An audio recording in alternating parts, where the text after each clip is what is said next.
출애굽한 이스라엘 백성이 가나안 땅을 향해 가는데 하나님이 블레셋 사람의 그 땅의 길은 가까울지라도 그 길로 인도하지 않으셨다고 그랬죠.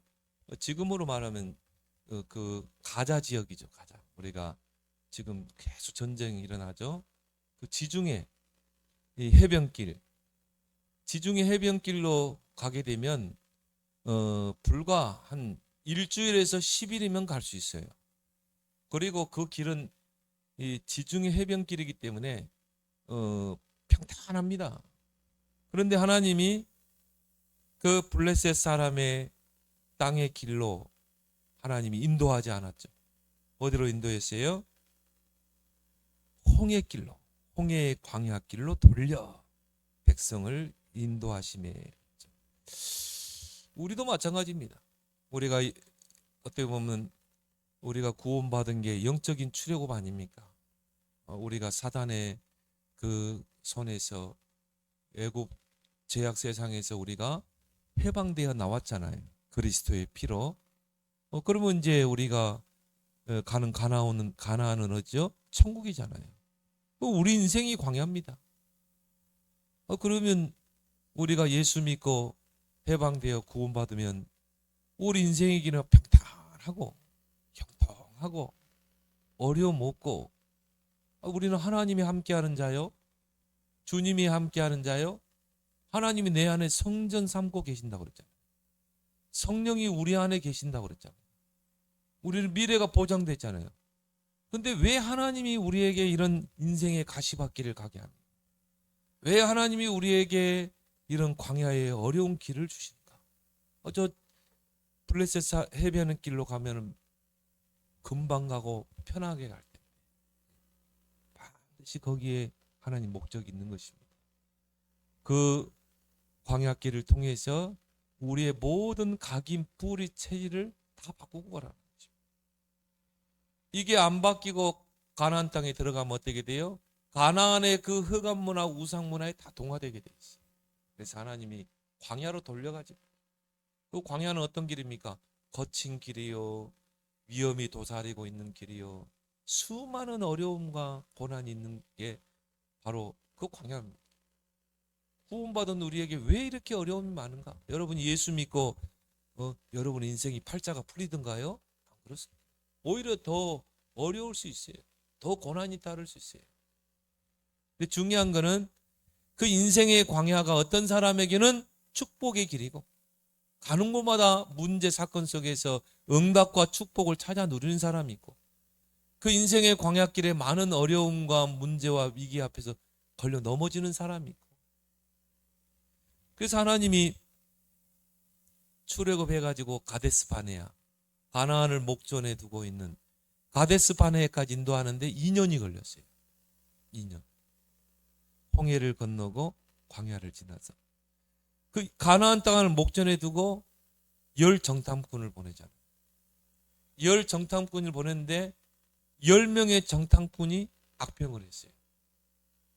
우리가 가는 그 가나안 땅은 거인들이 있고 우리는 거기에 비하면 메뚜기와 같다. 우리가 만약 저 가나안 땅에 들어가면 다 몰살된다. 불신앙의 보고란. 그 보고를 했는데요, 전 이스라엘 백성이 거기서 대성통곡을 했다. 우리를 가나안 땅에 들어가서 죽이려고 우리를 이곳으로 보냈냐? 모세를 원망하고 차라리 우리가 애굽으로 가자, 돌아가자. 보세요. 2년 동안을 끌고 왔는데도요, 그 노예 근성, 불신앙의 근성이 그대로 남아있는 것이에요. 구원받고 그리스도 언약 다 줬는데 사람에게 속고 환경에 속고 불신앙에 속고 조그만 어려움이 오면 원망하고 불평하고 그런 체질을 가지고 어떻게 가나안가? 그런 옛날 체질 그대로 가지고 가나안 땅에 들어가면은 그 가나안 문화에 다 동화되는 것입니다. 그래서 하나님이요, 그 출애굽에서 가데스 바네아까지 2년, 거기서 하나님 다시 돌려버리죠. 다시 뺑뺑이 돌립니다. 그 기간이 무려 38년. 그러면 2년 38년, 그러면 광야에 몇 년 있었어요? 40년을 광야에 돌렸다. 그런데도 체질이 안 바뀌어요. 그런데도 각인 뿌리 체질이 안 바뀌어요. 결국은 광야에 다 수장되잖아요. 인생 마감하잖아요. 가나안 들어가 보자면 출애굽 1세대에는 여호수아와 갈렙만 들어가죠. 그리고 광야에서 태어난 렘넌트들 데리고 들어가죠. 그래서 우리는 렘넌트 운동에 생을 거는 것입니다. 가나안 정복은 렘넌트들이 하는 거예요. 그 중에 여러분이 여호수아 갈렙이 되길 바랍니다. 그래서 하나님이 그 40년 동안 광야를 돌리면서요, 모든 각인 뿌리 체질을 다 바꾸도록 집중하게 하잖아요. 세절기, 성막, 언약궤. 왜 하나님이 그런 거를 성막을 만들어 세절기를 지키라 귀찮게?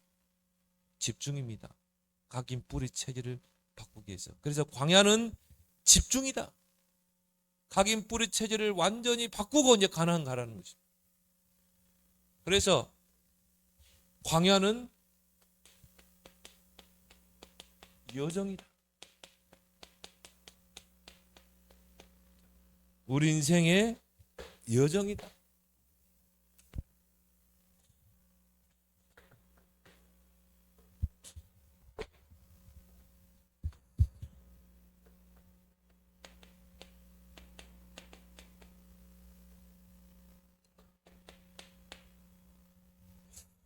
이번 우리 중앙아시아 연합 신학교 강의가 있었습니다. 그 중심으로 메시지를 하도록 하겠습니다. 간단하게 짚고 넘어가도록 하겠습니다. 자, 광야는 여정이다. 그래서 광야는요, 철저하게 언약 중심이 돼야 돼요. 언약을 붙잡고 가라. 출애굽기 2장 1절에 10절. 그래서 광야는 언약을 놓치면 결국 뭡니까? 결국은 엉뚱한 데로 가게 돼 있어요. 그래서 언약궤를 따라가라. 그 말은 뭘 말하죠? 언약 중심으로 가야 돼요. 광야는. 그래서 출애굽기 2장에 보니까 레위지파의 남자가 레위지파의 여자를 만나서 가정을 이루게 됩니다. 그 말은 뭘 말하죠? 언약이 소통되는 거죠. 남자 여자가 만나서 가정을 이루죠. 거기서 나온 인물이 누굽니까? 모세죠. 그래서 우리가 앞으로 자녀들 결혼시킬 때도요, 정말 언약으로 소통하는가?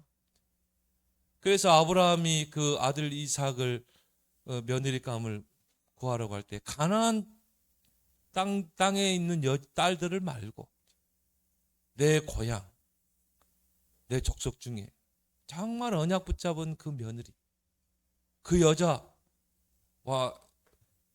데려오라고 그러잖아요. 그 늙은 종에게. 그래서 우리 여기 렘넌트도 있지만요, 진짜 외모도 중요하지만 첫 번째는 뭐라고요? 언약이 소통이 돼야 돼요. 우리는 먼 미래까지 봐야 돼요. 후대까지 봐야 돼요. 그런 견을 놓고 지금 기도하길 바랍니다. 정말 언약으로 소통할 수 있는, 언약으로 정말 기도할 수 있는, 자녀들에게 언약을 전달할 수 있는 그런 배우자를 놓고 기도해야 돼요. 그래서 신명기 6장 4절 9절에도 너희들이 왜 430년 노예가 됐느냐? 언약 놓쳐서. 그러면 너희들이 언약을 확실하게 붙잡고 후대에게 부지런히 가르쳐라. 각인시켜라. 우리 인생에 살아온 과거를 돌아보면서 후대에게 언약을 확실하게 각인시켜라. 그래서 뭐 문설주에 붙이고 이마에 붙이고, 왜? 각인입니다. 금토일 시대를 열어라. 토요일에는요, 렘넌트들이 모여서 함께 메시지를 받고 함께 포럼하고 거기서 달란트를 찾아주고 함께 기도 제목을 가지고 기도할 수 있는, 이걸 놓고 기도하길 바랍니다. 이런 중직자가 일어나요. 그래가지고 중직자들이요, 그래서 유대인들은 회당의 랍비를 성공한 그 분야의 전문인, 성공한 그래서 이 유대인의 성경, 토라, 그리고 탈무드, 여기에 대해서 박식하고, 그리고 세상에서 성공한 전문인을 랍비로 세웁니다. 그렇게 해서 이 렘넌트들의 달란트를 찾아주는 것입니다. 나는 참 이런 중직자가 좀 나왔으면 좋겠어요. 그래서 내 인생을 간증하는 것입니다. 내 인생의 인생 스토리를 간증하는 거예요.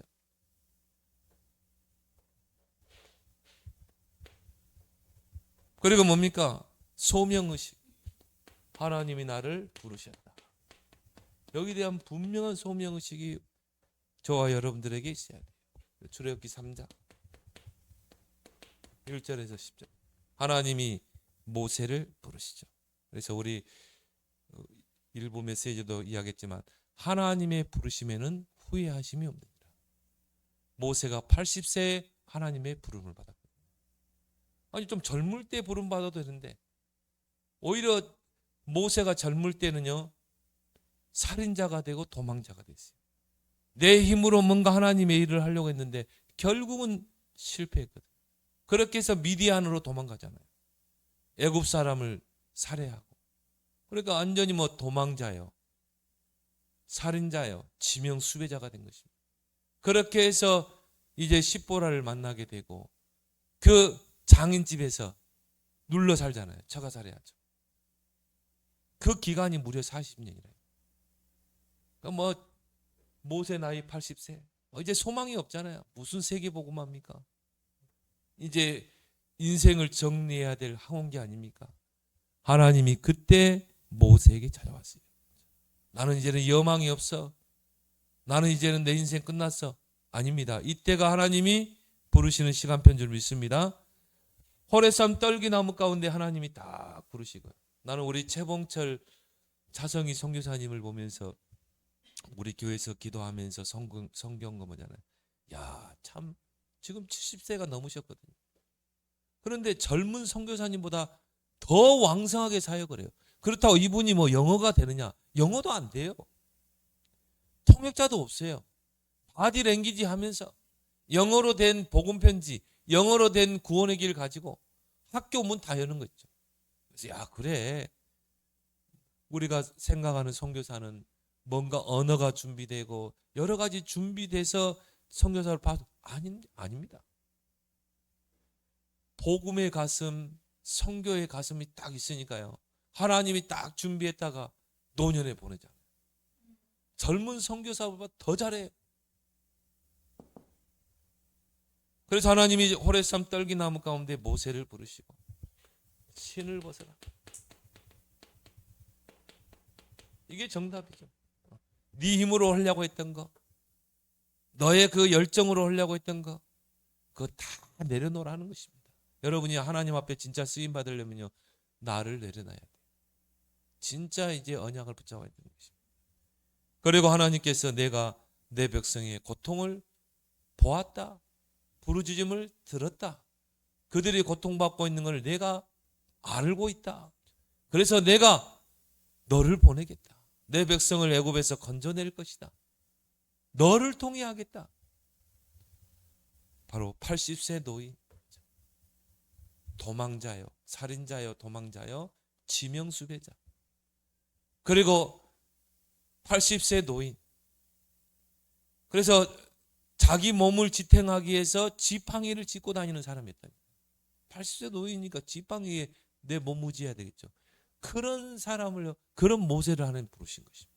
그래서 내가 너를 쓰겠다. 모세가 자꾸 핑계를 대죠. 하나님, 나는 내가 누구이기에 내가 바로 앞에 가고 내가 이스라엘 백성 앞에 갑니다. 나는 못합니다. 이스라엘 백성이 우리를 인도하시는 이가 누구냐고 물으면 내가 뭐라고 말하리? 하나님 다 답을 줬어요. 내가 너와 함께 하겠다. 능한 손으로 함께 하겠다. 나는 여호와 스스로 했는 자 아니라 여호와가 보냈다고 해라. 그래도 하나님 보낼 만한 사람을 보내십시오. 나는 입이 뻣뻣한 자입니다. 나는 입이 둔한 자입니다. 누가 입을 지었냐? 내가 입을 지었지 않냐? 내가 너의 마음과 입술에 할 말을 주겠다. 그런데도 막 모세가 핑계를 대요. 사실적으로 그랬어요. 하나님 나는 못합니다. 우리는 그러잖아요. 하나님 내가 할 수 있습니다. 막 그러잖아요. 그러다 안 되거든. 그럼 낙심하고. 모세는요. 진실한 고백. 나는 못합니다. 하나님. 내 처지를 보세요. 나는 못합니다. 어때? 그게 또 하나님 앞에 진실할 수 있어요. 하나님이 하도 모세가요. 핑계를 대니까 나중에 생명을 거둬가려고 돼. 그래. 그럼 너 빨리 와. 그때 모세가 항복하죠. 그래서 거기에 보면요. 모세가 바로 왕 앞에 이스라엘 백성 앞에 가는데 하나님의 지팡이를 손에 들었더라. 전에는 어떤 지팡이였어요? 모세의 몸을 지탱하는 그 늙은 몸을 지탱하는 그 지팡이가 하나님의 부르심을 받고 사명을 받으니까 뭐가 돼요? 하나님의 능력의 지팡이가 되는 거죠. 그걸 가지고 바로 왕 앞에서 기적을 행했다니까요. 10가지 기적을 행했다니까. 그것 가지고 뭡니까? 홍해를 갈랐어요. 기도하고 지팡이를 홍해 내밀자 홍해 바다가 갈라졌잖아요. 광야에서 반석에다가 그 지팡이로 하나님 지팡이를 치니까요. 그 반석에서 생수가 돋아나잖아요. 여러분이 나는 연약하고 부정하고 모자라지만 하나님의 능력의 손에 붙잡히면 하나님의 능력이 지팡이가 될 줄 믿습니다. 소명의식. 여기에 대한 여러분 다 받아야 돼요. 로마서 11장 29절에 하나님의 부르심에는 후회하심이 없느니라. 하나님은 여러분 부를 때 절대 계획을 가지고 부르셨다. 그래서 오전에 말씀처럼요. 창세 전부터 미리 택하시고 그리스도 안에서 미리 예정하시고 여러분을 부르셨다 이 말이에요. 그러면 하나님은 여러분을 통해서 여러분을 부르신 절대 목표를 이루십니다. 이걸 찾아내는 게 중요한 거죠. 하나님의 절대 계획이 뭘까? 하나님을 나를 향한 절대 목표가 뭘까? 그걸 찾아내야 되겠죠. 무엇을 먹을까 마실까 입을까? 그렇게 살라고 부르셨습니까? 의식 때문에 살라고? 하나님 그것 때문에 여러분을 예수 그리스도 독생자 십자가에 피 흘리게 해가지고 여러분을 구원하셨겠어요? 많은 교인들이요 전혀 감각이 없어요. 하나님의 절대 계획과 절대 목표를 몰라. 그냥 먹고 사는데 그거. 예수님이 그런 거예요. 기도하지도 말라고 그랬어요. 하나님 다 하신다. 예수님이 거짓말로 하신 겁니까? 아니잖아요. 너희는 먼저 그 나라와 그를 구하라. 그러한 모든 것을 너에게 더하시리라. 응? 유 목사님 말씀대로 없으면 안 먹으면 돼. 너무 가난해가지고 도시락을 싸가지 못하니까 그냥 수돗물로 배를 채우면 돼. 죽습니까 그렇다고? 차비가 없어가지고요. 뭐 걸어가면 돼. 걸어서 현장에 전도하러 갔다잖아요. 그럼 하나님이 전도자를 굶깁니까? 전혀 그러지 않습니다. 너희는 먼저 그 나라와 그를 구하라. 모든 것을 너에게 다 하세요. 하나님이 여러분을 부를 때 절대 계획, 그걸 통해 절대 목표를 이루고자 부른 거 아닙니까? 그래서 여러분이 소명의식을 깨닫지 못하면요, 정말 불신자처럼 살다가 인생 마감하는 것입니다.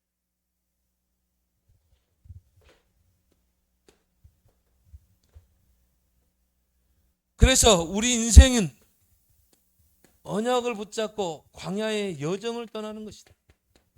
언약의 여정이죠. 불신자와 다릅니다. 그냥 교회 마당만 밟는 그런 종교생활하는 교인들과 다릅니다. 우리는 언약의 여정을 떠나는 자입니다. 그래서 출애굽한 이스라엘 백성이요 언약의 여정을 떠나잖아요. 출애굽기 3장 17절에서 22절. 오늘 하나님께서요 이스라엘 백성을 이 모세를 이제 보내죠. 오늘 17절, 13절, 출애굽기 13장. 하나님이 블레셋 사람의 그 땅의 길로, 그 길은 가깝고 평탄한 길이에요. 그 길로 인도하지 않고 홍해 광야길로 돌려가지고 백성을 인도하셨다. 하나님이 각인 뿌리 체질을 완전히 바꾸도록 138로 바꿔서 이 언약이 나에게 선명해지고, 그래야 우리가 가나안 땅 정복할 준비가 딱 돼야 되잖아요. 그런 믿음을 키우고 각인 뿌리 체질을 바꾸기 위해서 광야를 나에게 허락하신 것입니다. 그래서 왜 하나님이 홍해의 광야길, 그 거친 길로 인도하셨는가? 우리 안에 아직 애굽의 근성이 남아있거든요. 여러분 430년 노예 생활했는데요, 그게 쉽게 바뀌겠습니까? 안 바뀝니다. 쉽게. 광야길 가는 동안 이게 다 근성 뽑아내라는 것입니다. 노예 근성, 그리고 불신앙 근성. 애굽에서 의식주 때문에 얼마나 염려하고 근심하고 조금만 문제 오면 덜컥 겁이 나고 불안하고, 그게 딱 애굽에서요 근성으로 남아 있어가지고 마치 강대국에 오랫동안 침입을 당하면 식민지 근성이 남았잖아요. 똑같아요. 그래서 몸뚱이는 출애굽했지만 요 뿌리는 쓴뿌리는 그대로 남아있는 것입니다. 이걸 완전히 바꾸는 게 바로 광야다. 그래서 우리 안에 복음 아닌 다른 각인 뿌리 체질, 이걸 완전히 바꾸는 게 광야다. 그래서 광야는 뭡니까? 집중해서 가는 것입니다. 집중을 통해 바꾸는 것입니다. 그래서 여러분이 예배에 집중, 말씀에 집중, 기도에 집중해야 돼요. 아브라함도 처음부터 언약이 선명했던 게 아니에요. 여러 가지 시행착오를 겪잖아요. 근데 아브라함이 잘했던 게 뭐라고 그랬어요? 상수르 나무 밑에서 여호와를 위하여 단을 쌓으니라. 영적 생활에 소홀히 하지 않았습니다. 그러면 어느 날 언약이 나에게 선명하게 붙잡아지고 믿습니다. 그래서 광야는 집중하며 가는 것이다. 하나님이 세 절기를 지켜라. 광야 통과하기도 빠듯한데 성막을 만들어라. 이 성막 안에 모든 신앙생활의 원리가 다 들어가 있어요. 그리고 언약궤를 따라가라. 말씀 따라가라 이 말이에요. 그럼 내 생각이 없어집니다. 여러분 말씀의 흐름을 딱 따라가면요 내 생각이 없어져요. 내 생각. 그리고 오직 하나님 말씀이 가면 가고 멈추면 멈추고. 이번 주 강단의 말씀이 뭐지? 여러분이 한 주간 동안 문제를 만나고 또 중요한 일을 할 때 이번 주 강단의 말씀이 뭐지? 거기 내 생각이 가 있어야지. 그렇죠?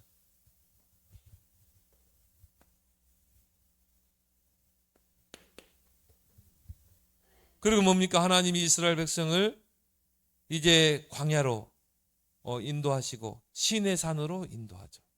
거기서 이제 언약을 체결합니다.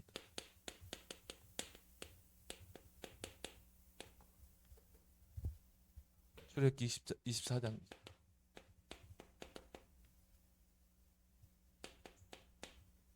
자, 언약을 체결하게 되죠. 시내산, 그걸 우리가 시내산 언약이라고. 시내산에서 언약을 체결했다 해서. 그래서 시내산은 곧 하나님의 산이라고 그러죠. 하나님이 모세를 산으로 부르십니다. 모세야, 너는 시내산 정상으로 올라와라. 너만 올라오지 말고 제사장 아론과 두 아들, 제사장이죠. 제사장 데려와라. 그리고 70인 장로들 데려와라. 중직자. 백성들은 산 밑에 기다리고 기도하면서 기다리게 해라. 그렇게 해서 모세가 제사장들과 70인 장로들을 데리고 시내산에 올라가죠. 그래서 교회는요 중직자가 중요합니다. 정말 교육자가 중요합니다. 어떻게 보면 교회의 대표요, 교인의 대표 아닙니까? 그래서 상중턱의 제사장 아론과 그 두 아들 그리고 70인 장로를 산 중턱에 머물게 하고 모세 혼자 하나님의 산 시내산 정상에 올라가죠. 거기에서 뭘 봤습니까?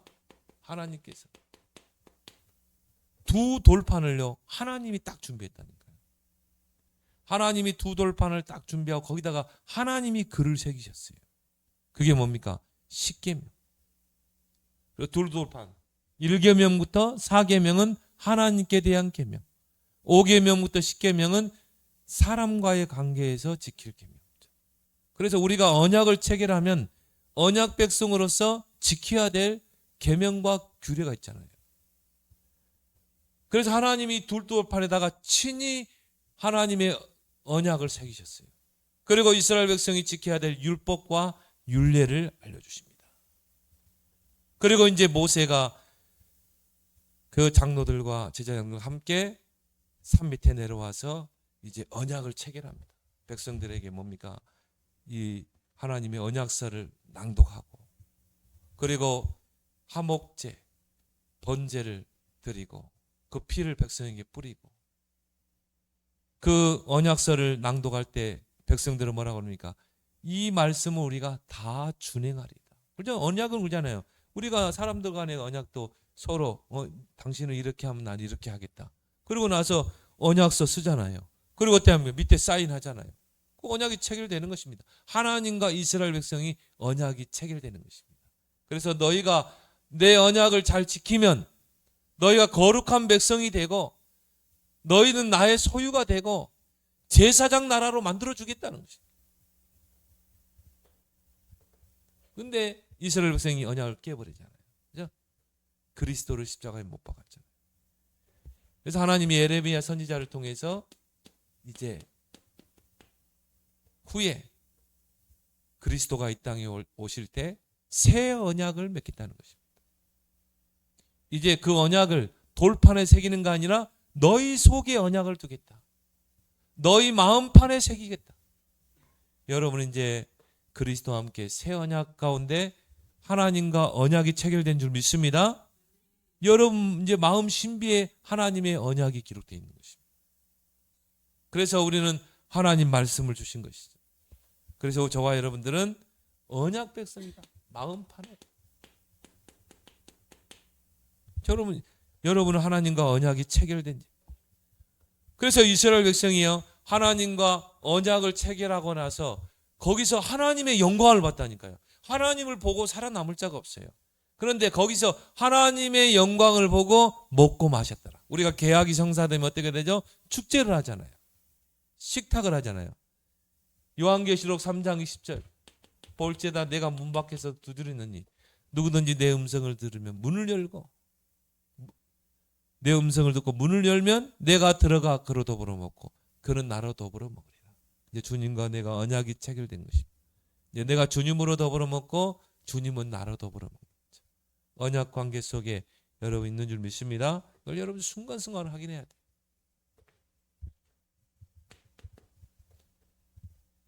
그리고 광야는 집중이다.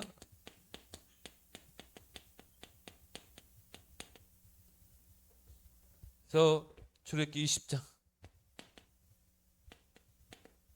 1절에서 17절에 왜 집중해야 되는가? 각인 뿌리 체질을 다 바꿔야 되기 때문에. 그래서 복음 집중. 광야는 복음 집중하는 것이에요. 복음으로 각인 뿌리 체질을 다 바꾸는 것입니다. 그래서 하나님이 십계명을 주셨잖아요. 십계명의 핵심이 뭡니까? 그리스도입니다. 복음입니다. 예수님께서 이 계명을 다 완성시키셨잖아요. 광야는 어떤 것인가? 은혜에 집중하는 것이다. 광야는 은혜 받지 않으면 못 갑니다. 왜? 수많은 문제들이 있기 때문에. 광야는 위험이 도사하고 있기 때문에. 여러분 인생의 광야가요, 오늘 또 여러분 예배 끝나고 가면 무슨 문제가 일어날지 몰라요. 자식 문제, 돈 문제, 가정 문제, 무슨 일이 기다릴지 몰라요. 왜? 한 번도 가보지 않은 미래이기 때문에. 그럼 여러분이 이 은혜 속에 들어가지 않으면요 다 걸려 넘어집니다. 그래서 은혜 받을 기회를 놓치지 마라. 보라 지금은 구원받을 만한 때요 은혜 받을 때다. 때를 따라 돕는 은혜를 얻게 하여 은혜 보좌 앞에 나아가라. 은혜 받는 것에 최고 우선순위를 둬라. 그리스도 예수 안에 있는 은혜 속에서 강하라. 은혜 받으면 강해집니다. 은혜 받으면요 문제 보는 눈도 달라져요. 왼수 같은 남편이요, 불쌍한 저 인생 은혜 받으면 그렇죠. 은혜 받으면 뭔가 모르게 믿음이 생겨요. 그러지 않던가요? 저는 그러더라고요. 내가 은혜 받으면요, 문제가 문제로 안 보이더라고요. 아, 이건 하나님 계획이 있다. 이건 하나님이 하신다. 근데 은혜 안 받으면요, 모든 문제가 다 문제투성입니다. 은혜 받으면 문제가 문제로 안 보여요. 믿음이 생기기 때문에. 세 가지 성경 구절만 딱 붙잡고 기다려요.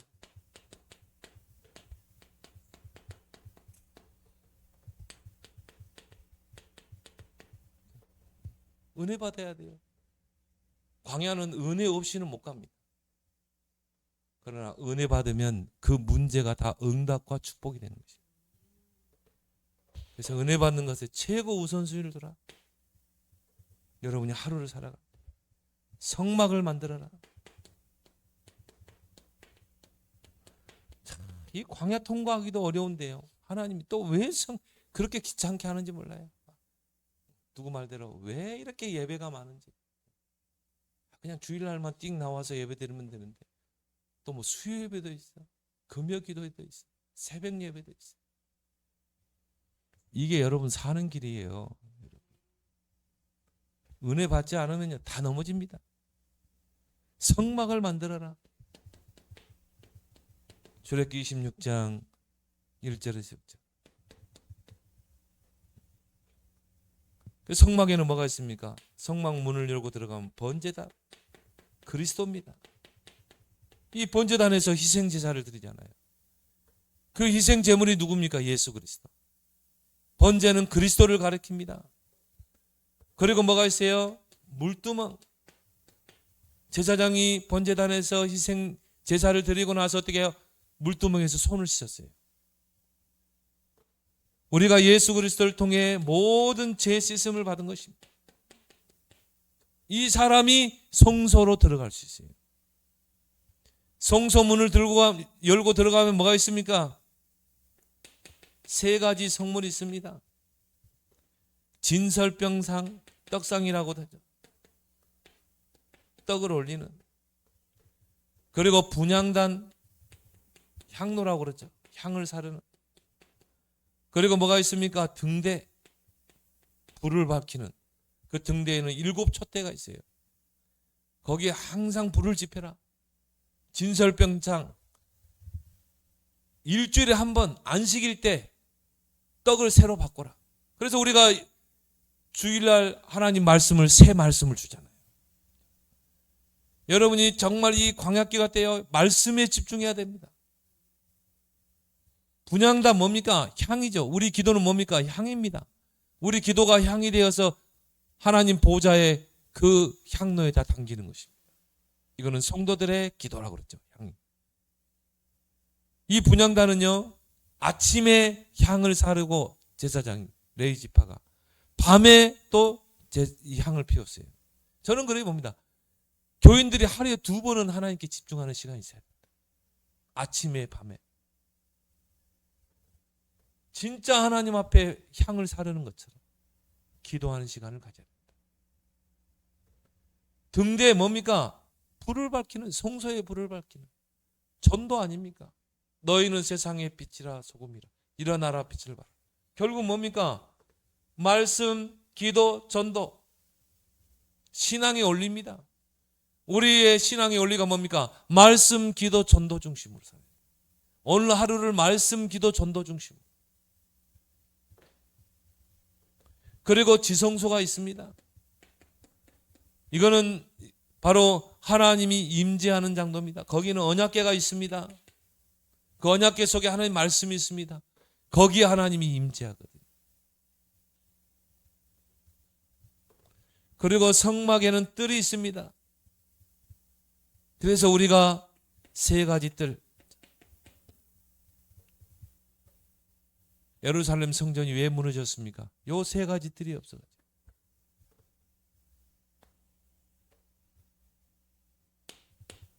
그러면서 뭐요? 말씀 중심으로 살아라.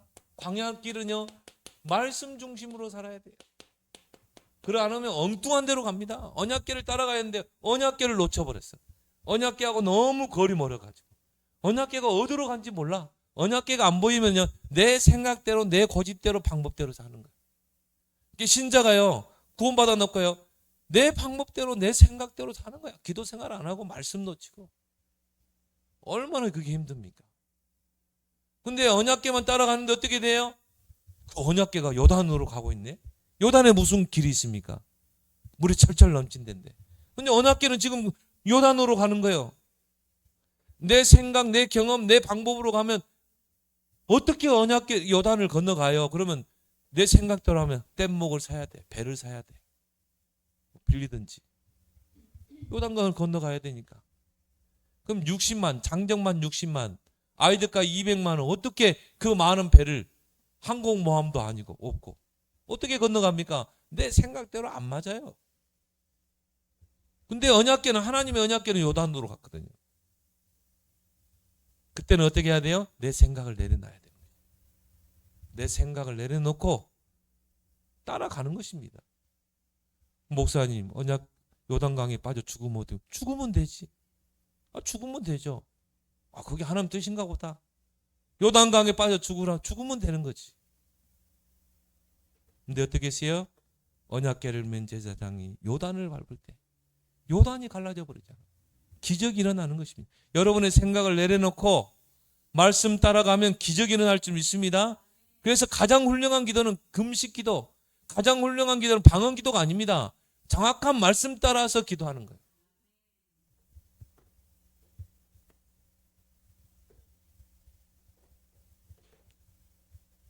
그래서 출애굽기 32장 15절 16절을 보니까 언약궤를 만들어라.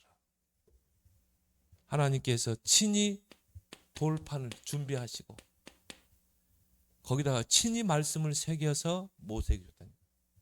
그 말은 뭘 말하죠? 이스라엘 백성은 말씀 따라 살아야 된다. 그 말씀을 어디다 둬라? 언약궤에다가 둬라. 궤를 만들어서. 그리고 그 언약궤를 따라가라. 저 견고한 여리고성이 어떻게 무너집니까? 용병을 사든지 어떻게. 근데 그건 내 생각이잖아요. 저걸 어떻게 무너뜨리지? 용병을 사고, 저거 투석기를 사고. 근데 하나님 뭐라고 그래요? 언약궤에 따라서 돌아. 그게 하나님 방법입니다. 하나님 방법은요, 우리의 생각하고는 전혀 딴판이에요. 그래서 우리가 말씀에 집중해야 되는 것입니다. 전 이스라엘 백성이 언약궤 중심으로 도는데 하나님이 여리고를 무너뜨려 버려요. 하나님의 방법은요, 우리의 생각과는요 차원이 달라요. 그래서 내 생각을 내려놓고 우리는 말씀 따라, 기도 따라가는 것이죠. 강단의 흐름을 놓치지 마라. 그리고 뭡니까? 목회자 중심. 여러분이 이걸 하면 목사님이 얼마나 중요합니까? 말씀을 들고 사는 주의 종이 얼마나 기. 그래서 출애굽기 29장에 보니까요, 1절에 4절에 보니까 제사장의 옷을 만들어라. 제사장을 세우고 제사장의 옷을 만들어서 그 에봇을 입히고, 그리고 제사장 위임식이 있어요. 일주일 동안 했어요. 그래서 목사님들 어떻게 합니까? 신학을 하고 그 다음에 목사님 가운을 입고 그 다음에 어떻게 해요? 위임식을 하잖아요. 이게 안수에서 세우잖아요. 제사장 옷을 만들고 제사장을 위임해서 세우라. 근데 거기 보니까요, 목회자는, 제사장은 영화롭고 아름다운 직분이다. 그렇죠?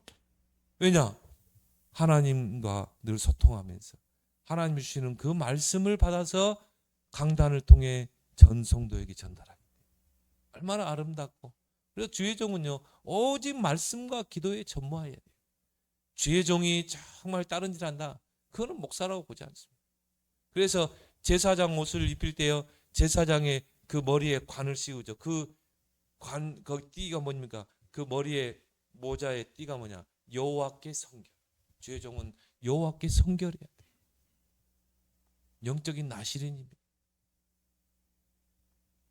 주의 종이 말씀 전하는 일과 기도하는 일에 전무하도록 성도들은 세워야 돼.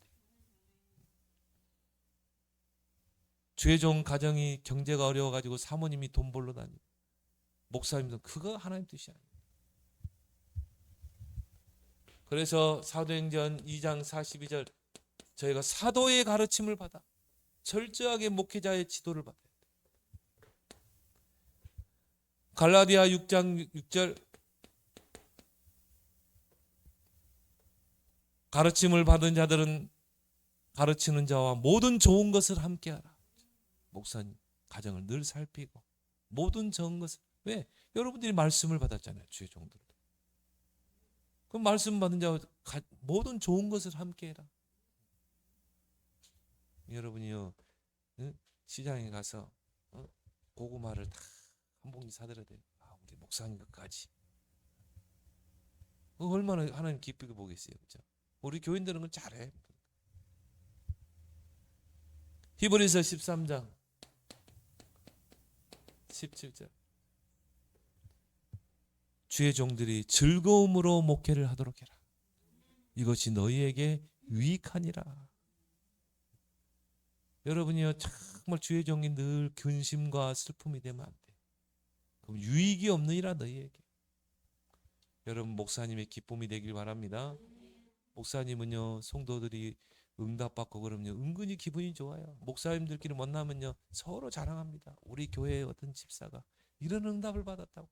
은근히 엄마들도 모이면은 은근히 남편 자랑, 자식 자랑. 목사님도 똑같아요, 똑같아. 여러분이 응답받고 축복받으면 목사님은 은근히 기분 좋아요. 하루 종일 막 기분이 좋아. 즐거움을 하게 하라. 중직자 중심. 그러니까 이 출애굽기 안에요 모든 신앙생활의 원리가 다 들어있어요. 신앙생활의 원리가. 그렇다면 중직자가 얼마나 중요하냐. 그래서 뭡니까? 중직자를 세워라.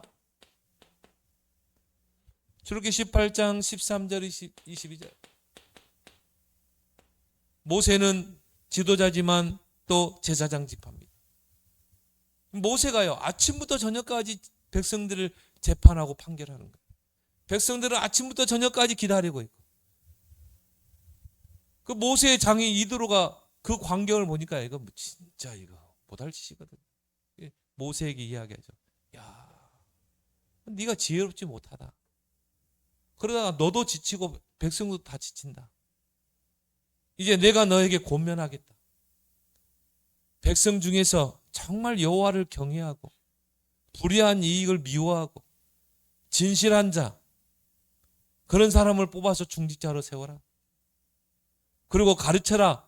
하나님의 율법과 율례를 가르쳐서 네가 하는 그 일을 그런 판결하고 그거를 그 이 장로들 보고 허락해라. 큰 일은 네가 하고. 그래서 뭘 세웁니까? 1000부장, 100부장, 50부장, 10부장을 세워요. 교회 일은 목사님 혼자 다 못합니다. 부흥 안 되는 교회 특징은 뭐냐? 목사님이 교회 일을 혼자 다 해요. 부흥되는 교회가 뭡니까? 역할을 분담해요. 그래서 큰 교회일수록요 위원장들이 있어요. 중직자들이. 선교위원장, 전도위원장, 교육위원장, 장례위원장, 친교위원장. 근데 이게요 작은 교회일수록 그렇게 한다. 작은 교회. 그래서 선교위원장 세워놓으면 어떻게 해야 돼요? 선교를 밤낮 선교만 생각하도록. 밤낮 선교를 우리 교회에서 후원하는 선교사님 밤낮 그것만 생각하도록. 그리고 그걸 위해서 기도하도록. 교육위원장을 했다. 렘넌트 교육을 놓고 밤낮 생각하도록. 작은 교회일수록 조직이 있어야 돼요. 그 역할을 중직자들이 분배. 그래서 중직자에서 장로 세우는 거예요.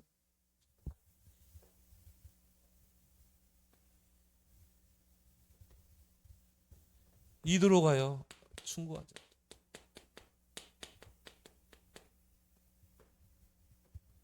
그래서 우리는요 중직자 시대를 열어야 돼요. 초대교회도 이런 똑같은 상황이 사도행전 6장 1절 7절 나옵니다. 초대교회는 유대 사회에서 단절되고 상거래가 단절되기 때문에 당장 굶어 죽는 상황이었어요. 유대인들이 상거래가 정지됐다니까요. 직장도 다 잘려버려. 예수 믿는다는 것 때문에. 그럼 당장이 먹고 사는 거잖아요. 그래서 할 수 없이 사도들 앞에 재산을 다 내고 우리 공동생활하자. 그리고 어려운 사람, 구제 대상자들을 우리가 도와야 된다. 그래 교회 안에서 그거를 누가 맡았냐? 사도들이 맡아 했다니까요. 그 구제품 분배하고 전달하는. 근데 서로 싸우는 거야 교회 안에서. 저 사람이 더 받았다. 나는 왜 적게 주냐? 막 싸우는 거. 이게 뭐 사도들이 할 일이 아니거든. 그래서 어떻게 합니까? 이것을 전담적으로 할 수 있는 중직자를 세우자.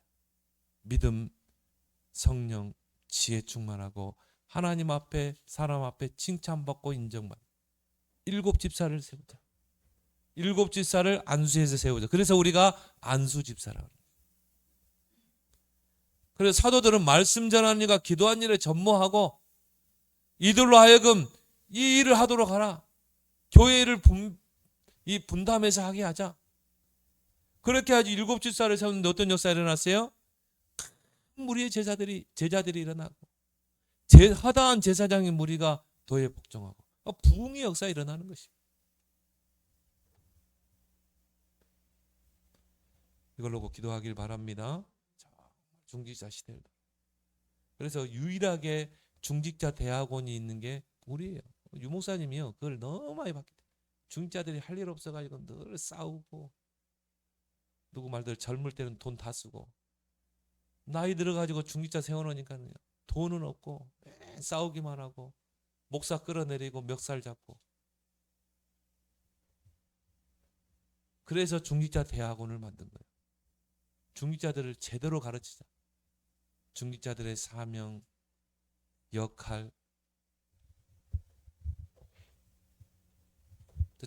중직자들이 70인의 역할을 감당하다. 70 지역에 70 제자를 세우고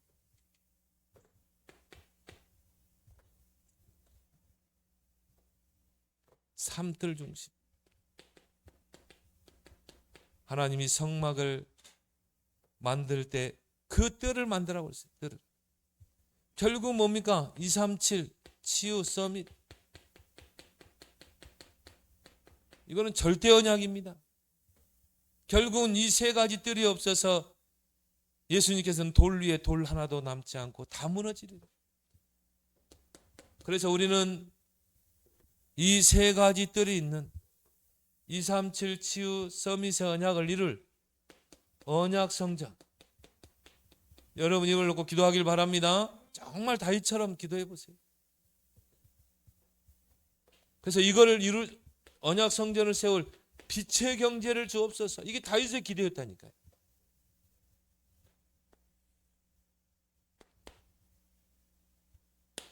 마지막이 뭡니까? 헌금 중심. 저는 그래요. 헌금 때문에 시험 졌다. 저는 그건 진짜 교인이 아니라고 봐요. 헌금 때문에 시험 졌다. 그건 교인이 아닙니다. 왜요? 헌금의 의미를 모르기 때문에. 출애굽기 30장. 왜 성경을 여러분이 이제 찾아보라고. 11절에 16절. 광야길은 갈 때는 우리는 헌금 중심으로 해야 돼요. 그래서 거기 보니까요. 생명의 속전이라고 했어요. 속전. 우리가 예수 그리스도를 통해서 정말 죄에서 구원받고 생명을 얻었잖아요. 그 은혜를 생각하면서 하나님께 드리는 게 헌금이라 이 말이에요. 생명의 속전. 너희가 구원받고 생명을 얻은 게 값없이 된 게 아니라는 거죠. 예수 그리스도의 그 희생을 통해서. 구약 시대 때는요. 얼마나 많은 짐승이 죽었습니까? 얼마나 많은 짐승이 죽었어요. 나를 대신해서 짐승이 희생당했잖아요. 그리스도 오시기 전까지. 그래서 대속의 은혜를 생각하면서 하나님께 헌금하는 것. 감사함으로. 그래서 이게 나중에 왜 하나님께서 이런 전 이스라엘 백성은 헌금을 하겠느냐? 이걸 가지고 성막에 봉사하는 거예요. 교회가 세워지고, 그죠? 교회가 월세도 내야 되지. 또 뭐 교회 안에 경비가 들어가잖아요.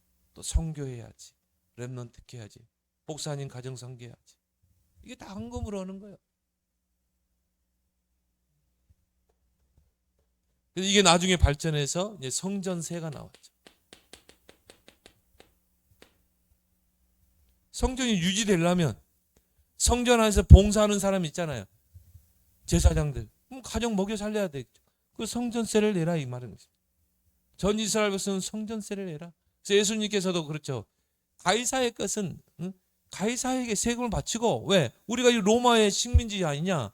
그럼 가이사 앞에, 로마 황제 앞에 세금 내고, 하나님의 것은 하나님의 것으로, 성전세는 내고, 또 나라에도 세금 내고, 이 성전세가 바로 이제 헌금이다. 여러분이 이런 헌금의 의미를 알고 이번에 이제 중앙아시아연합 신학교 출애굽기 전도학이라는 주제로 말씀을 전한 것을 간단하게 여러분과 나눴습니다. 여러분들이 이 출애굽기를 한번 쭉 한번 읽어봐요. 성경 구절만 찾아보세요. 그래서 여러분이 그 인생의 광야가 정말 응답과 축복의 광야가 되는 여러분 되길 바랍니다. 오늘 주신 말씀 붙잡고 우리 합심으로 한번 기도하겠습니다.